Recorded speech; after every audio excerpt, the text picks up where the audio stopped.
Tantor Audio, a division of Recorded Books, presents The Psychedelic Reader, classic selections from the Psychedelic Review, the revolutionary 1960s forum of psychopharmacological substances. Edited by Timothy Leary, Ralph Metzner, and Gunther M. Weil. Introduction by Eric Davis.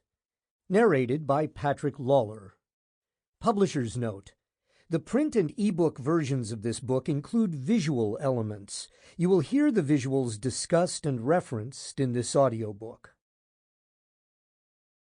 Introduction, 2007. Eric Davis. The book you are holding is a time capsule, a message in a bottle, or better yet, a fistful of messages rolled up tight like reefers and slipped into small vials labeled Sandoz LSD 25. Like those vials, these articles come from another time, the mid-1960s, the last time in modern history when psychedelics like LSD, psilocybin, and DMT were studied and consumed legally in the West. The psychonauts whose writings are contained within these pages, psychologists, ethnobotanists, biologists, poets, seekers, were convinced that psychedelics offered an unparalleled opportunity to explore and understand the human psyche, its heights and depths, its integral capacities and self-made hells. They also believed, with decent evidence, that psychedelics could heal. Today, when official psychedelic research is making a quiet, if substantial, comeback, these documents speak to us like the voices of long-lost ancestors, not the feathered lords of jungle sorcery, but the elders of Harvard and the Hollywood Hills, in lab coats and smoking jackets, talking their way through the modern mystery in the light of day. What their conversation looks like, at least to judge from this collection of articles cherry-picked from the first 4 issues of the Psychedelic Review, is the very opposite of the specialized jargon spats that characterize so many fields of knowledge today. Instead, we have a crazy quilt collage of poems and plant histories, of third-person protocols and first-person experiences, of law and heresy. The kaleidoscope of voices and perspectives is, it seems, an appropriate reflection of the conundrum presented by the psychedelics themselves, which demand that many dimensions must be traversed on the way to the One, if indeed the One can ever be reached. But the Psychedelic Reader's collection of views and viewpoints also reflects the very particular and peculiar time and place that shaped the journal, not to mention the operating assumptions of the psychedelic counterculture that was just beginning to dawn. The Psychedelic Review was founded by Timothy Leary, Ralph Metzner, and Gunther Weil in June of 1963 and ran until the early 1970s. The journal emerged from the psychedelic studies and explorations that Leary and a number of his fellow travelers at Harvard and increasingly from Bohemia began in 1960 after Leary ate some flesh of the gods in Mexico. At Harvard, Leary and his colleagues investigated how LSD and psilocybin might aid alcoholics, lessen criminal recidivism, and illuminate the dynamics of madness and mystical experience. Inevitably, they began to explore the philosophical implications of psychedelics, which seemed to say so much about the nature of the personality and its relationship to the world and the sub- and superhuman dimensions of the self. With an increasingly messianic Leary at the helm and scores of young wannabe subjects jostling to get their feet wet, Harvard's research program became a kind of Ivy League left-brain shamanism. To many outside eyes, it was also an irresponsible descent into bad science, if not hedonistic derangement. Just a month before the first issue of the review appeared, Leary and his colleague Richard Alpert were dismissed from the university. Divining their coming censure, Leary and Alpert founded the International Foundation for Internal Freedom in 1962. Internal Freedom being the name of what Leary liked to call their game. When it began in 1963, the review was published under the independent auspices of IFIF, though it continued to sustain a sort of academic tone. Meanwhile, Leary shifted his center of operations to Millbrook, an estate in upstate New York where the good doctor, Metzner, Alpert, and a revolving cast of colorful characters dove ever deeper down the rabbit hole. As they plunged, they moved away from the quasi-behaviorist, quasi-existentialist models of mid-century American psychology and engaged the language of mysticism and comparative religion, whose descriptions now seemed experimentally verifiable. In 1964, Leary, Alpert, and Metzner published The Psychedelic Experience, also republished by Citadel, which mapped the unfolding stages of the LSD trip onto the various antechambers of the afterlife described in the Bardo Thodol, the Terma text known most famously as the Tibetan Book of the Dead. But even as Leary was trying on his guru sandals, he kept one foot in the secular, scientific, and existential framework that had shaped him and his initial understanding of the tripping mind. So though they were open to the mystical, the early issues of the review did not kowtow to witch doctors or ascended masters. Instead, they spoke of man as an animal in an evolving universe, sadly saddled with an anxious technoculture. Indeed, it is this peculiar mix of DNA and divinity, of secular materialism and mystic pleasure domes, that makes these documents so interesting today, when the split between reason and revelation has become a yawning chasm that threatens to swallow up all of those foolhardy enough to try to bridge the gap. In The Religious Experience, its production and interpretation, we find a Leary halfway between freak and square, Darwin and Teilhard de Chardin. The core of Leary's article is the claim, which Leary would return to strongly in the 1970s, that the apparently religious sublimities of an acid trip represent our direct, subjective awareness of the same cosmic and biological processes objectively studied by physicists and neurologists. What allows these awesome, sublime, and sometimes horrifyingly mechanical experiences to occur is a kind of communication between DNA and consciousness, a function that Leary does not overly romanticize, proclaiming it a biochemical electrical process. The full implications of Leary's profane illumination remain to be plumbed, although the anthropologist Jeremy Narby added a few key twists in his 1999 book, The Cosmic Serpent, which argued that the serpents that lord over ayahuasca lore reflect the spiral strands of photon-emitting and hence information-transmitting DNA. However outlandish, this sort of evolutionary psychedelia takes on additional resonance today when the culture wars between religion and aesthetic Darwinism are heating up. Here is the nut of the issue. Even if religious experience is only a product of chemically tweaked, meme-infested meat machines, us in other words, then those experiences nonetheless may reveal dimensions and perceptions whose coherence and sublimity, even reality, undermine the bunkered common sense that keeps us locked in the billiard ball universe. At the very least, any serious characterization of consciousness must seriously grapple with rare, highly integral, and profoundly insightful mind states, and that full grappling occurs inside as well as out, in first as well as third-person modes. It should be considered intellectually embarrassing to insist on totalizing materialist accounts of consciousness without having spent a little time on the far side of the looking glass. Unfortunately, Leary's attempt to prove his thesis using trip reports from his subjects, I felt myself become one with the cosmic vibration, seems strikingly naive. In this shoddiness, Leary was not alone, in and outside the pages of the review.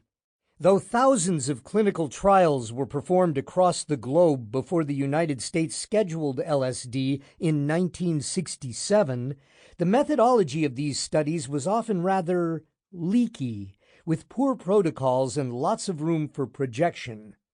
The treatment of frigidity with LSD and Ritalin, which ran in the 4th issue of the review, is something even sillier, a reminder of how cultural norms bind and blinker research in the social sciences. Like cannabis, psychedelics can certainly help bank the erotic fire. But when American PhDs who came of age in the 1950s start discussing the symptoms and incidence of frigidity among the human female, as many as 40% of American women suffer this affliction, we are warned, one feels trapped for a moment in the charmless anachronism of a Playboy cartoon. Therapeutic psychedelic research is a tricky undertaking, in part because the substances in question threaten to undermine the very frameworks, philosophical, institutional, epistemological, that define the act of research and the personalities of the researchers and subjects in the first place. The genie does not slip easily back into the bottle. In his 1963 article for the review, the great ethnobotanist Richard Evans Schultes warned that one of the most promising fields for progress ever within man's grasp can easily be jeopardized or utterly destroyed by irresponsible and inadequately planned research or by the manipulation of dilettantes. Schultes's prophecy was hardly heeded by Leary, whose own slippery contradictions, which would help sabotage the clinical study of psychedelics for the next 30-odd years, are more than evident in the pages of the review. At one point, in the midst of one rather even-handed article, Leary waxes messianic. "I am trying to expand your consciousness, break through your macroscopic secular set, turn you on." Later in the same piece, however, Leary offers an unusually revealing glimpse into his own difficult transition from doctor to guru. Psychedelic visionaries, he writes, are somewhat uncertain about the validity of their revelations, harassed by the knowledge of their own human frailty, surrounded by the inevitable legion of eccentric would-be followers looking for a new panacea, always in grave doubt about their own motivation, always on the verge of losing their material achievements. But the review also reflects the understanding that when it comes to psychedelics, double-blind clinical trials reported in objective third-person language can only get you so far. Dry naturalism is never enough. Poetry, if not religious reflection, is necessary as well, which is why the journal included chunks of Plato and literary essays about Zen and poems by Charles Olson. Along these lines, the reader includes a vaguely disturbing piece on the provoked life by the German expressionist poet and one-time Nazi sympathizer Gottfried Benn, plus some trip poetry from George Andrews, who may or may not be considered to have soared angelic with his invocation of the incredible paroxysms of the luminous protoplasm. Far more important than these writings is Leary and Metzner's fascinating and influential piece on the German writer Hermann Hesse, an article that helped ensure that the author of Steppenwolf, Siddhartha, and The Glass Bead Game would worm his way onto the shelves of every self-respecting hippie and head to come.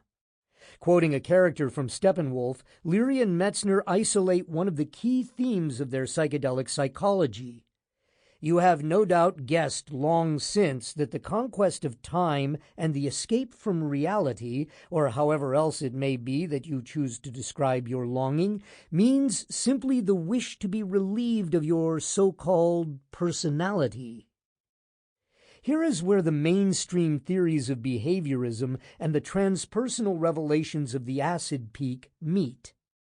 The ordinary personality is a sham, a robot in Leary's techno-Gurdjieffian terms, and the right hallucinogens unscrew the skull plate and reveal the wiring beneath.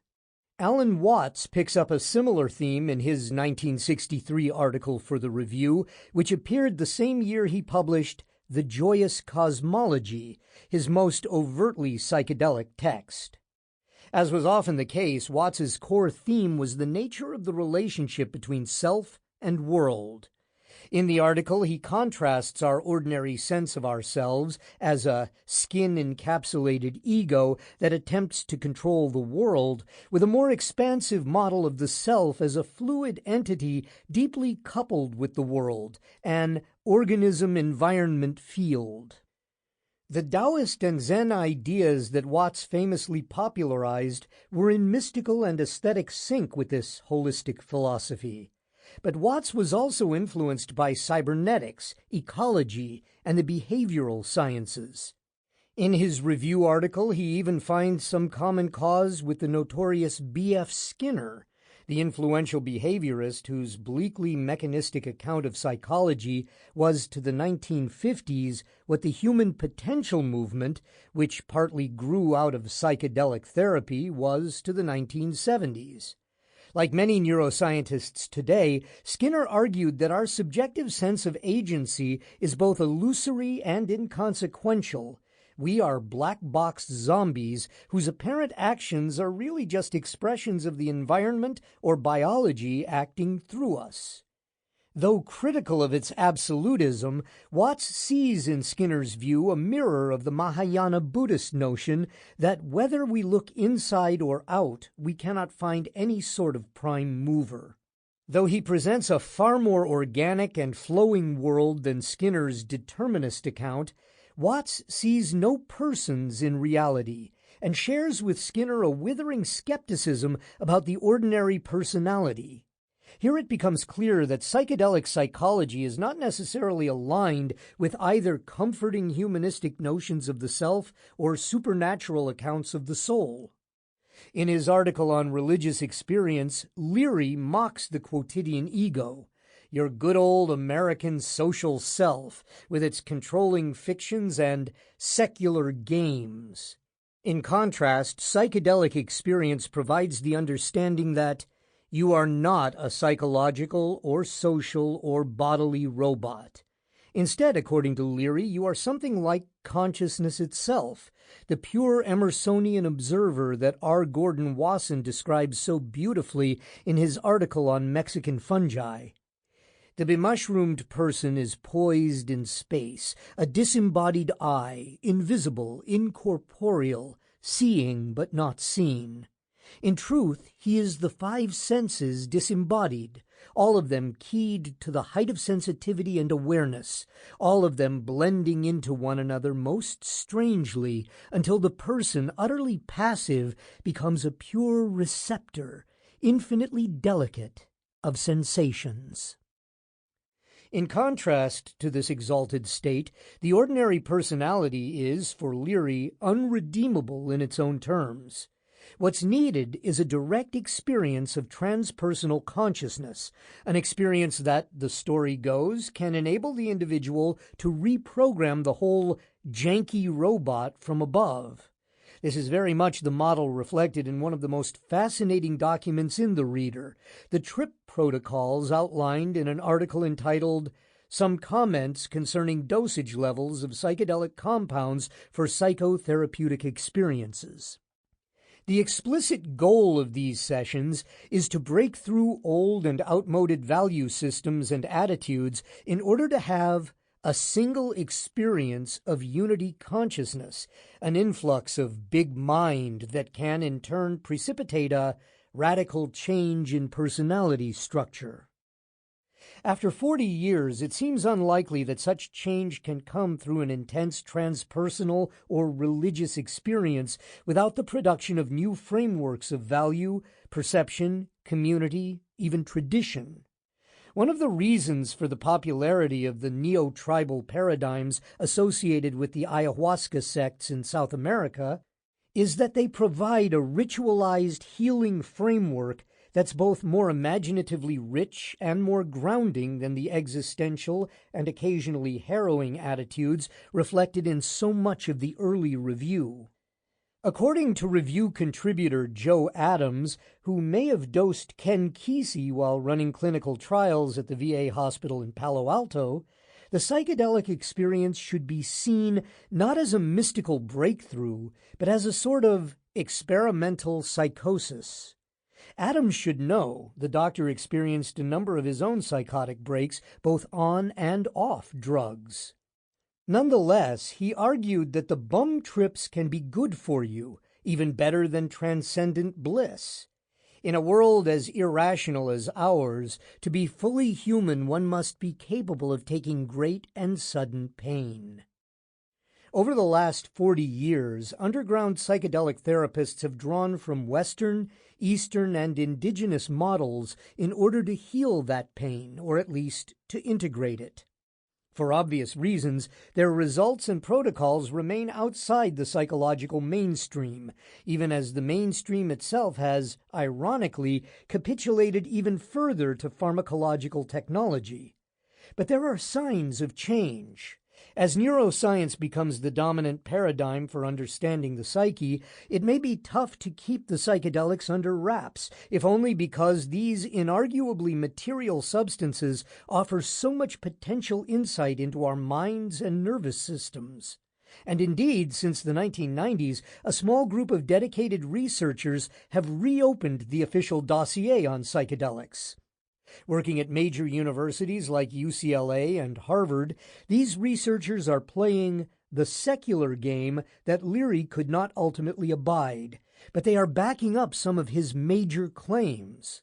A 2006 study by Roland Griffiths, a researcher at Johns Hopkins, largely substantiated the results of the Good Friday experiment of 1962, the most famous and important study that Leary had a hand in back at Harvard.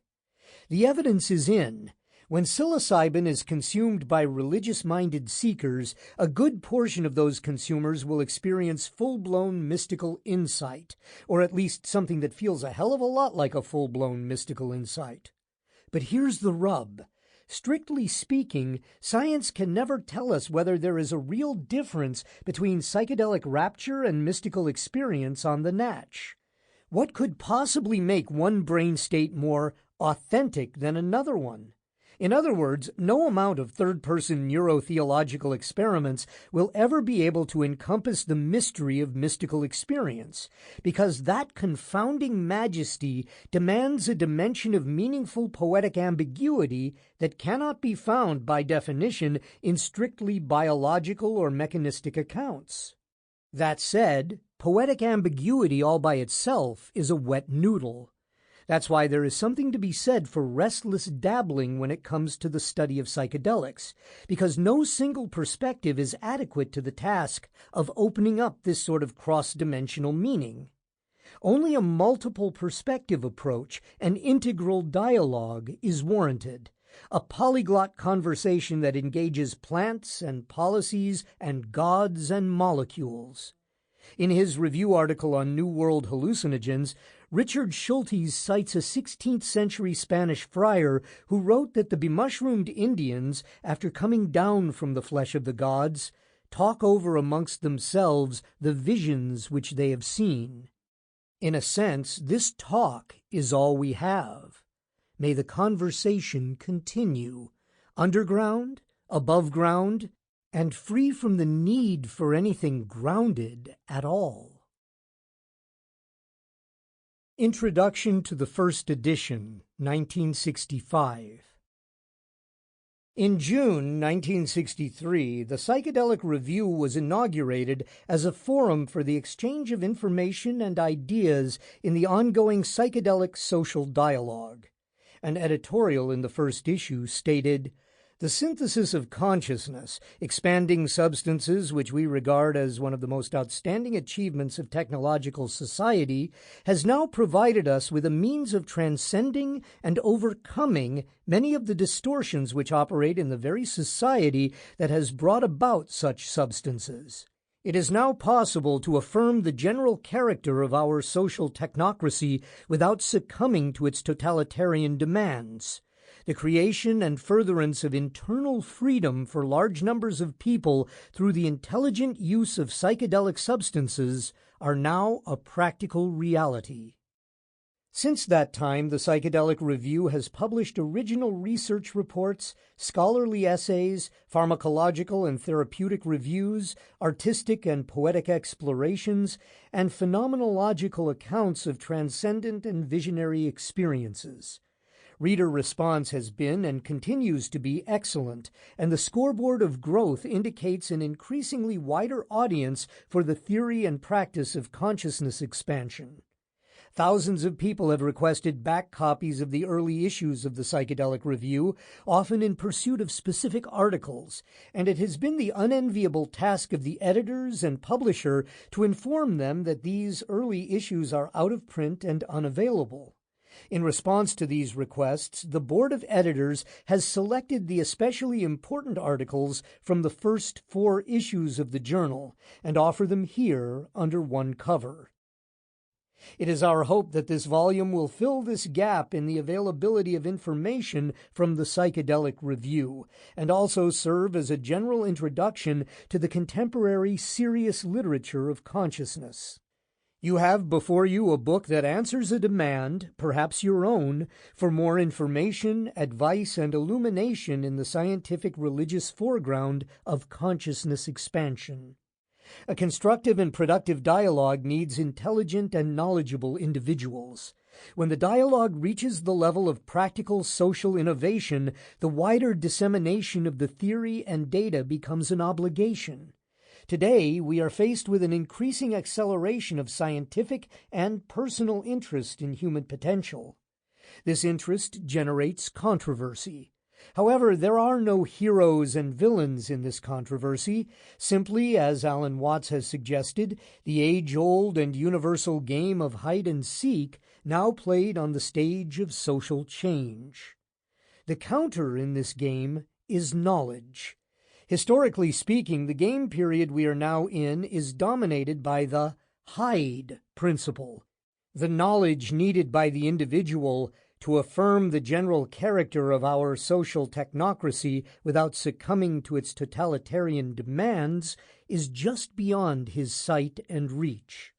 Just as we recoil at the power we can unleash externally, we are now discovering that equally great magnitudes of creative destructive power lie within our nervous system. We slowly realize that the external mirrors the internal. But we are beginning to explore and apply this internal potential. The social and scientific controversy surrounding the psychedelic substances indicates that the game is changing. The polarity of hide and seek is shifting from hide to seek, and we are all seeking for a solution to the Sisyphean problem of carrying the external and internal weight of Western knowledge and technology. The information and practical advice we require for this task is now here. You will find some of it in these essays.